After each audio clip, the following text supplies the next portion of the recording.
Okay, we are going to finish reading this chapter in the book. It's about 7 pages or so.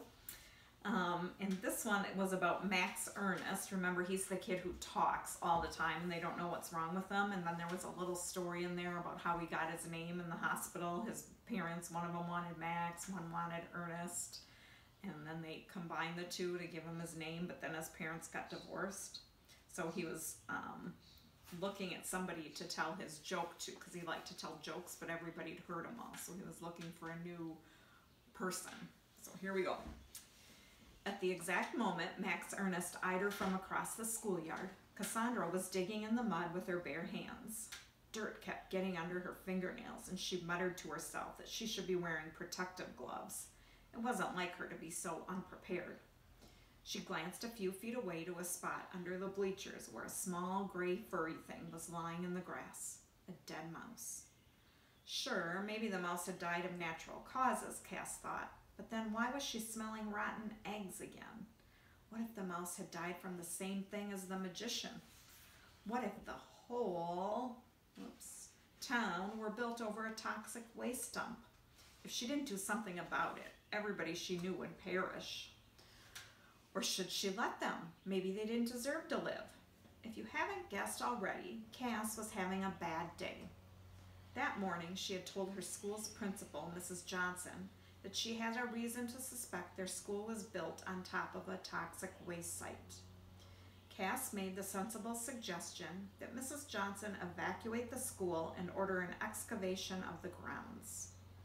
Mrs. Johnson, who was a real stickler, a principal with principles, she called herself, gave Cass a stern look. What's the magic word, Cassandra, whether you're asking for an evacuation or a glass of water? Please evacuate the school, said Cass impatiently. That's better, but the answer is still no. What did I tell you about the boy who cried wolf? From there, the day only got worse. You look like you need a smoochie. Amber caught Cass on her way out of the principal's office, and there was no escape. There was never any escape from Amber. Amber was the nicest girl in school, and the third prettiest. Amber's only fault, and it was more like a charming habit, was that she was totally addicted, as she put it, to a particular brand of lip balm called Sweet and Sassy Lip Smoochies by Romy and Montana. Romy and Montana Skelton, otherwise known as the Skeleton Sisters, were teen heiresses and television stars who controlled their own cosmetics empire. Amber totally worshipped them. Every week, Amber got a new, differently flavored smoochie, and she gave the previous week's away. Most kids in school considered it a great honor to receive Amber's half-used smoochies, and they dangled them from their necks like Olympic medals. Cass, on the other hand, knew the only reason Amber gave her so many was that Amber felt sorry for her. Cass hated people feeling sorry for her. Each time she accepted a smoochie, she promised herself she would refuse the next one. But Amber always managed to catch Cass when her guard was down. Before she knew it, Cass would find herself mumbling her thanks and shoving another smoochie deep into her pocket. That morning, Amber was accompanied by Veronica, the second prettiest girl in school, and not even the fourth or fifth nicest. After Veronica gushed about how sweet Amber was for giving Cass her watermelon superburst smoochie, as if it were an extra good deed to give it to Cass, as opposed to someone else, Cass tried to enlist their support in uncovering the toxic waste. She figured if she got Amber and Veronica on her side, the whole school would rally to the cause. Cass told them she knew there was toxic waste because the grass on the soccer field had turned yellow, and because all the dogs in the neighborhood acted nervous and pricked up their ears when they came near the school. But all Amber said was, "Wow, you're really smart, Cass," and she left with Veronica, never bothering to answer Cass's plea for help. When they thought Cass was out of earshot, Veronica started giggling. That's why she has those ears, to pick up danger sounds like a dog. "Don't be so mean, V," Cass heard Amber say, but she heard Amber giggling too. Covering her mouth with her shirt collar and her hands with her cuffs, Cass started digging with renewed vigor. She wasn't going to let Mrs. Johnson or Amber or anyone else stop her. And later, when they all thanked her for saving their lives and begged her forgiveness, well, she'd decide what to do then. Suddenly, she heard a voice behind her head. "Hi, you're Cassandra. I'm Max Ernest. We don't know each other, but I know who you are, and you probably know who I am. Well, you definitely do now. But I mean, you probably knew before because everybody here knows who everybody is, even if they've never met. Isn't that weird how you can know somebody and not know somebody at the same time? How about that?" Cass looked up to see a short, a mean person might say puny kid looking down at her. It was true, she did know his name was Max Ernest, but only because she'd heard other kids complaining about him. She could already see why he irritated them so much. "So you want to hear a joke?" Max Ernest asked. Cass put her hat back on her head. "If it's about my ears, I've heard them all before," she said in a not very encouraging tone. Max Ernest swallowed nervously. "Actually, I think your ears are cool. They make you look like an elf. I mean, in a good way. Well, I think it's good because elves are my favorite fictional humanoids. Well, favorite after orcs.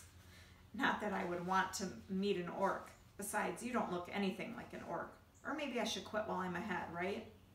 He paused for a quick breath. When she didn't take the opportunity to yell at him, he continued. "Hey, do you think I talk too much? Everybody does. I don't mean everybody talks too much. I mean everybody thinks I talk too much. Even my parents, they think I have a condition.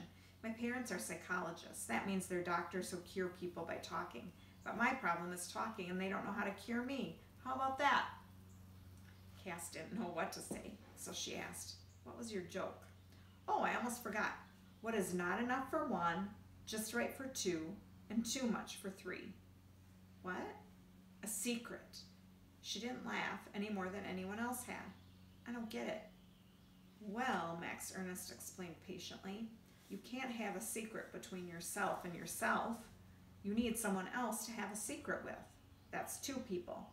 But it's not really a secret anymore if three people know it." Cass thought about this.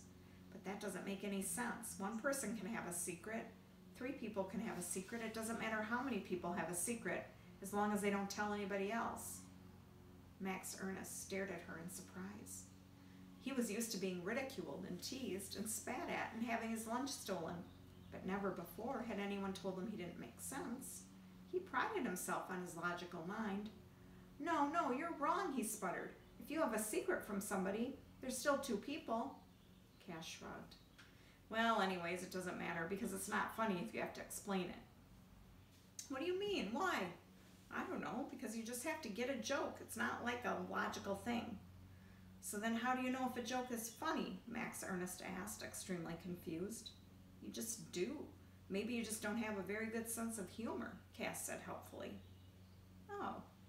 For the first time since she'd met him, Max Ernest seemed at a loss for words. He looked so sad and defeated that Cass took pity on him. "Or maybe you just haven't found the right joke yet," she added. Yeah, maybe. She didn't know he had been trying out a new joke every day for months. He was silent for another second, but only a second. Then he pointed to the hole in the ground. "So what are you looking for, buried treasure? Because buried treasure isn't just in books, you know. There's real buried treasure, like in shipwrecks. Did you know the Titanic was—" "I'm looking for toxic waste," Cass said, cutting him off before he could go off on a tangent about the Titanic. Max Ernest nodded knowingly. "Yeah, I heard they always put schools over toxic waste dumps because the land is really cheap, and then they don't tell anyone, and then everyone gets sick. You want help? Hey, they have rubber gloves in the science lab. Maybe we should get some.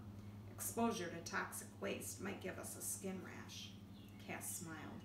Maybe Max Ernest wasn't so bad after all. And that's the end of the chapter. So next time we will start chapter 4.